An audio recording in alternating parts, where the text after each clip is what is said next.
State Budget Director Robert Megna, thanks very much for your time. I know it's busy, crunch time for you. Sure.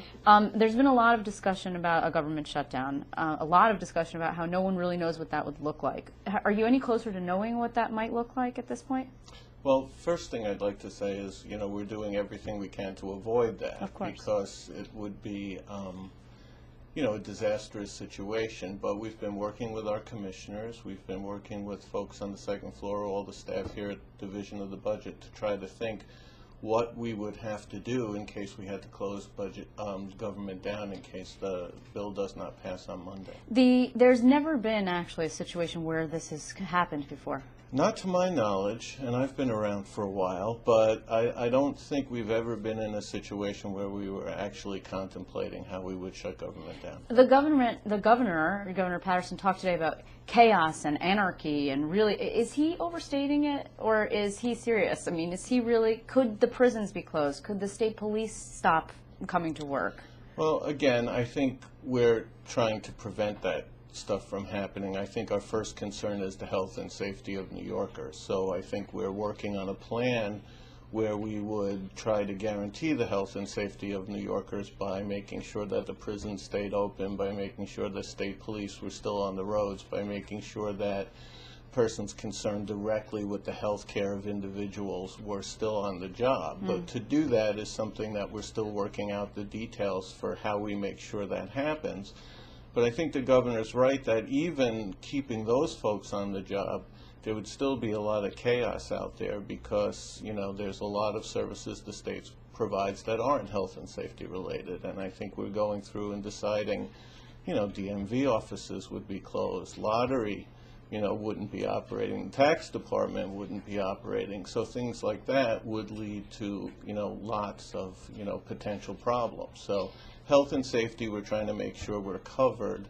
Those other areas, I think, would likely be affected. State Minority Leader Dean Skelos today accused the governor of, perpetrating hysteria. Mm-hmm. And of course, a lot of this is overheated rhetoric about budget negotiations. But he also then said to me that he thought that because the health part of the budget had been passed in the budget extender, that those Medicaid bills could continue to be paid. Is that true?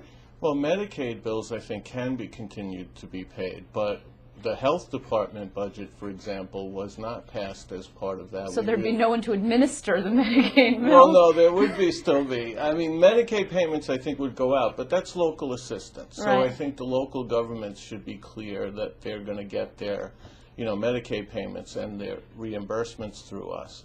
And healthcare providers are going to get their reimbursements. But, I mean, the Department of Health's budget is not passed, and the hospitals that the Department of Health helps to run are not necessarily going to be, functioning. So that's the health and safety aspect that we would have to address. So, right. Yeah, there's still big problems even in areas like that.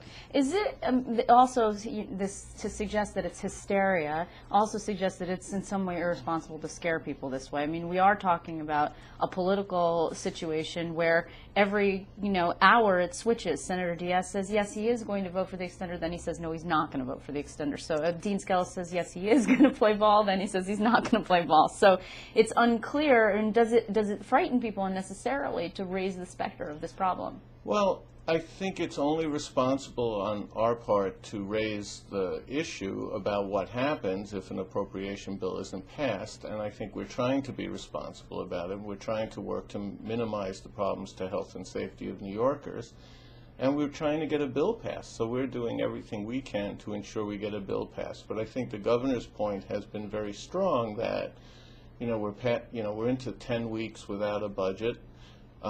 We put up health care cuts last week that we thought were, agreed to by the majorities in both houses, which they passed. We think it's unfortunate that the Senate, Republicans chose not to vote for it, but, we understand their point of view, I think.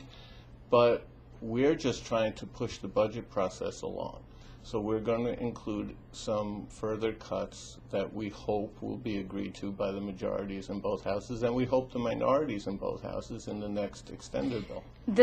Dean Scully said also he thought his conference could support the next extender bill, which the governor says will include cuts to mental health and hygiene and human services area of the budget, which is worth how much exactly, that piece of the budget? Well, we're still working on the details, but I think the cuts there are going to be somewhere in the neighborhood of, $150 million for mental hygiene, and somewhere in the neighborhood of $175 million for human services. Those were the reductions, but of course we're reducing approach, so we'll be putting up a lot more money for those areas. Right.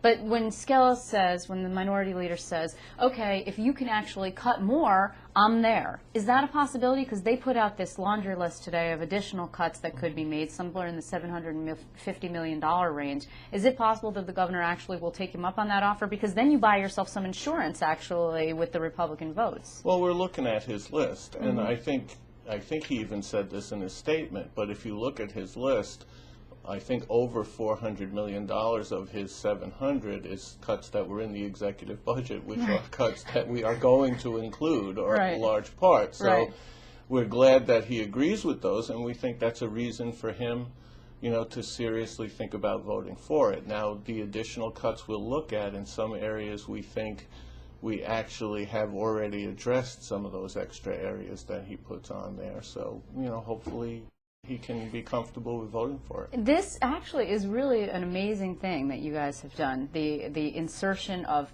large portions of the budget into budget extenders.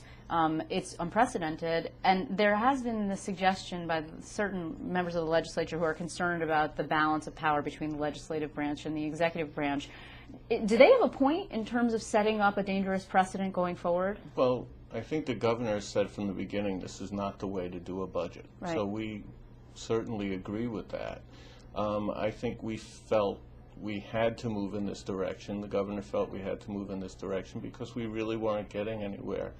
And the gap of what we needed to do to close this $9.2 billion deficit has gotten stuck on a number that's still over $2 billion. So we felt like we really needed to start taking actions, hopefully, and I think progress now is being made, hopefully to push folks to get a little bit more serious about getting done. Along those lines, actually, the Assembly Speaker said today, and then I spoke with Ron Canestrari, the Majority Leader, said they believed actually that it's possible there could be a framework for a budget deal by Monday. Are you in agreement on that? I hate to speculate on things like that because it's Albany, after all. I understand your trepidation in that area. Exactly. Look, I think folks on all sides are making a good faith effort to make progress, but these are very difficult things to get to. So we're just trying to, make progress. I don't want to speculate on when we're going to be done. But I expect you'll be working through the weekend. Oh, absolutely. And not getting very much sleep in the process. I appreciate your time. That hasn't happened. Thank you. Thanks very much, Bob Megna. Thanks. Sure.